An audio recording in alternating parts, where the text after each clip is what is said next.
Jonathan Edwards, o grande avivalista, 1703-1758. Há 2 séculos, o mundo fala do famoso sermão Pecadores nas mãos de um Deus irado, e dos ouvintes que se agarravam aos bancos pensando que iam cair no fogo eterno. Esse fato foi apenas um dos muitos que aconteceram nas reuniões em que o Espírito Santo desvendava os olhos dos presentes para contemplarem as glórias do céu e a realidade do castigo, que está bem perto dos que se encontram afastados de Deus.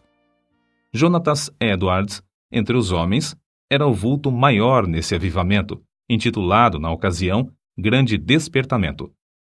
Sua vida é um exemplo destacado de consagração ao Senhor para o desenvolvimento maior do intelecto e, sem qualquer interesse próprio, de deixar o Espírito Santo usar o mesmo intelecto como instrumento nas suas mãos. Amava a Deus não somente de coração e alma, mas também de todo o entendimento. Sua mente prodigiosa apoderava-se das verdades mais profundas. Contudo, sua alma era, de fato, um santuário do Espírito Santo. Sob aparente calma exterior, ardia nele o fogo divino, como um vulcão. Os crentes atuais devem a esse herói, graças à sua perseverança em orar e estudar sob a direção do Espírito, a volta às várias doutrinas e práticas da igreja primitiva. Grande foi o fruto da dedicação do lar em que Edwards nasceu e se criou. Seu pai foi o amado pastor de uma só igreja durante um período de 64 anos. Sua piedosa mãe era filha de um pregador que pastoreou uma igreja durante mais de 50 anos. Das 10 irmãs de Jonatas, 4 eram mais velhas do que ele e 6 mais novas. Muitas foram as orações que os pais ofereceram a Deus para que o único e amado filho fosse cheio do Espírito Santo e que se tornasse grande perante o Senhor. Não somente oravam assim, fervorosa e constantemente, mas mostravam-se igualmente zelosos em criá-lo para Deus.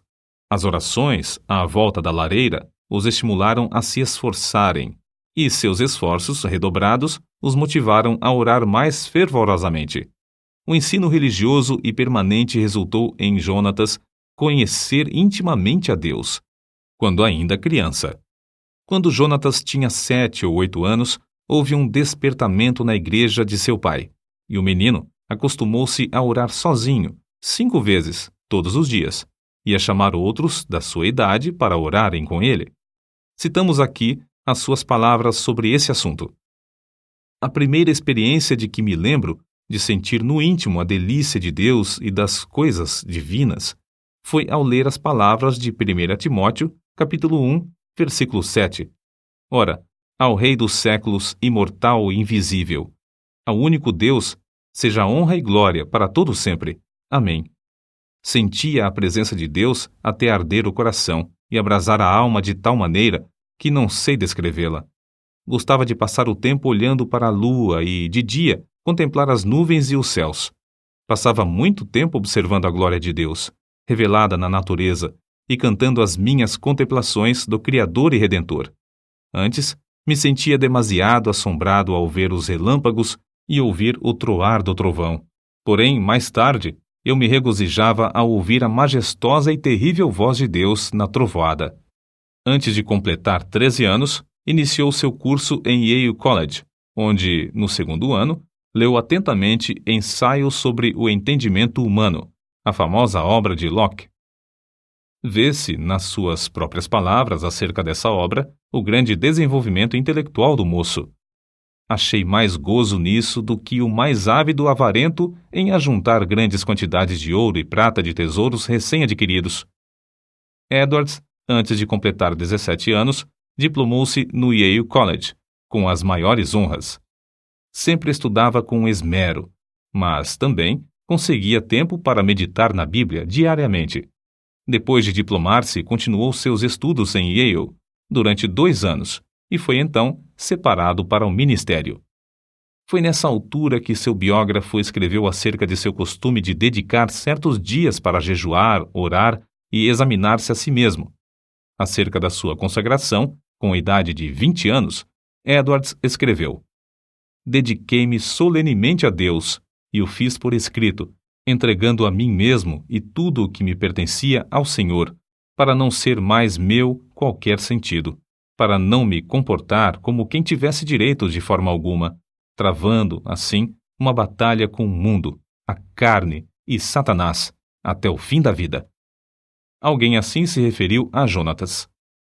Sua constante e solene comunhão com Deus, em secreto, fazia com que o rosto dele brilhasse perante o próximo, e sua aparência, semblante, palavras e todo o seu comportamento eram acompanhados de serenidade, gravidade e solenidade.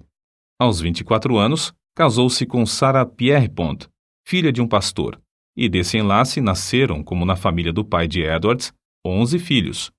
Por ocasião do grande despertamento, ao lado de Jonatas Edwards, estava o nome de Sarah Edwards, sua fiel esposa e ajudadora em tudo. Tal qual seu marido, ela nos serve como exemplo de rara intelectualidade. Profundamente estudiosa, inteiramente entregue ao serviço de Deus, ela era conhecida por sua santa dedicação ao lar, pelo modo de criar seus filhos e pela economia que praticava, movida pelas palavras de Cristo, para que nada se perca. Mas, antes de tudo, tanto ela como seu marido eram conhecidos por suas experiências com a oração. Faz-se menção, destacada, de um período de 3 anos, especialmente, durante o qual, apesar de gozar de perfeita saúde, ficava repetidas vezes sem forças por causa das revelações do céu. A sua vida inteira foi de intenso gozo no Senhor. Jonatas Edwards costumava passar 13 horas todos os dias estudando e orando. Sua esposa também o acompanhava na oração, diariamente.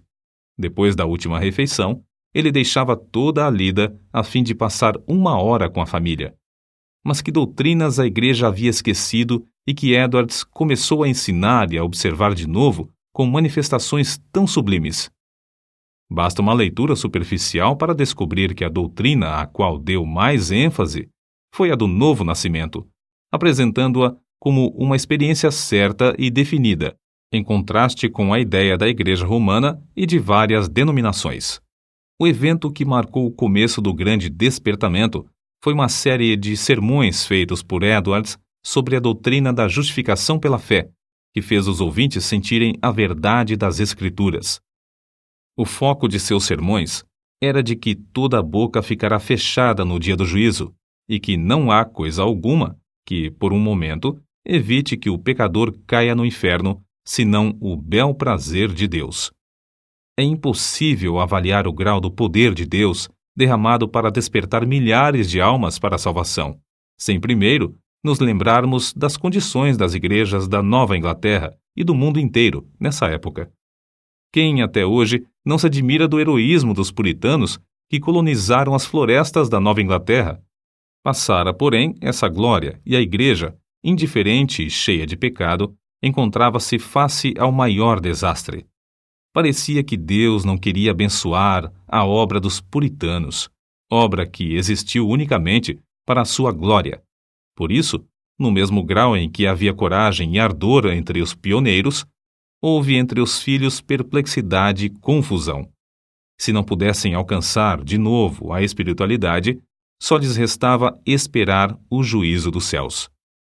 O famoso sermão de Edwards, Pecadores nas mãos de um Deus irado, merece menção especial.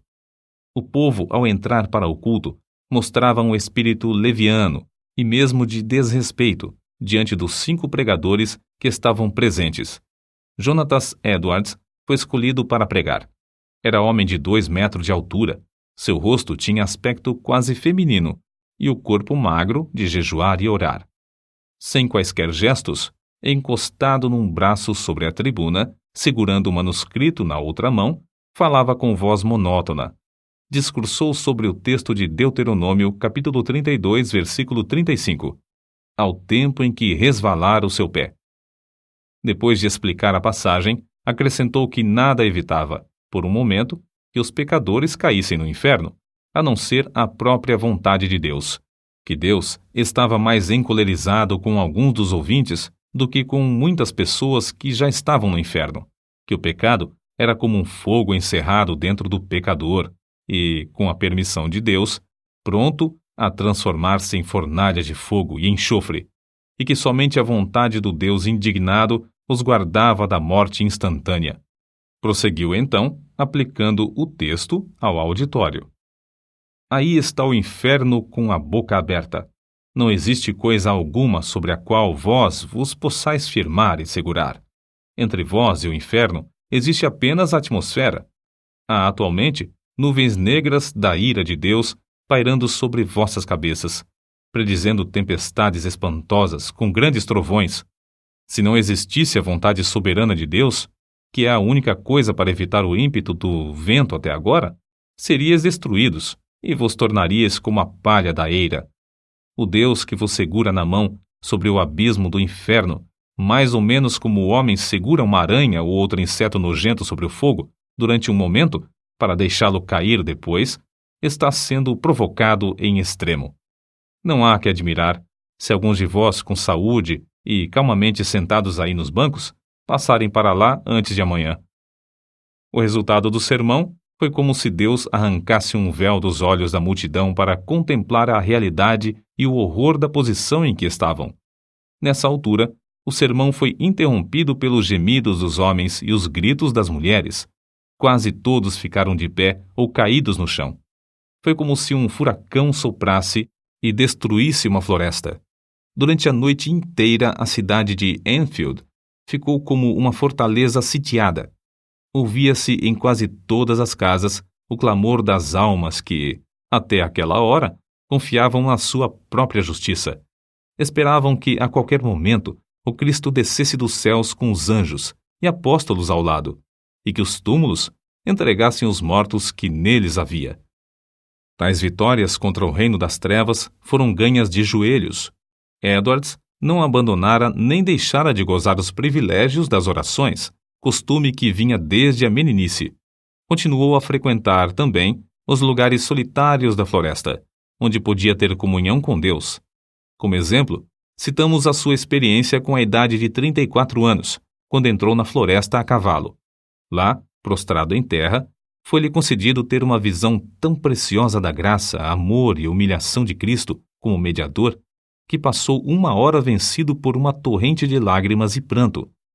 Como era de esperar, o maligno tentou anular a obra gloriosa do Espírito Santo no grande despertamento, atribuindo tudo ao fanatismo. Em sua defesa, Edwards escreveu: Deus, conforme as Escrituras, faz coisas extraordinárias. Há motivos para crer, pelas profecias da Bíblia, que sua obra mais maravilhosa seria feita nas últimas épocas do mundo. Nada se pode opor às manifestações físicas, como as lágrimas, gemidos, gritos, convulsões, falta de forças. De fato, é natural esperar, ao nos lembrarmos da relação entre o corpo e o espírito, que tais coisas aconteçam. Assim falam as Escrituras.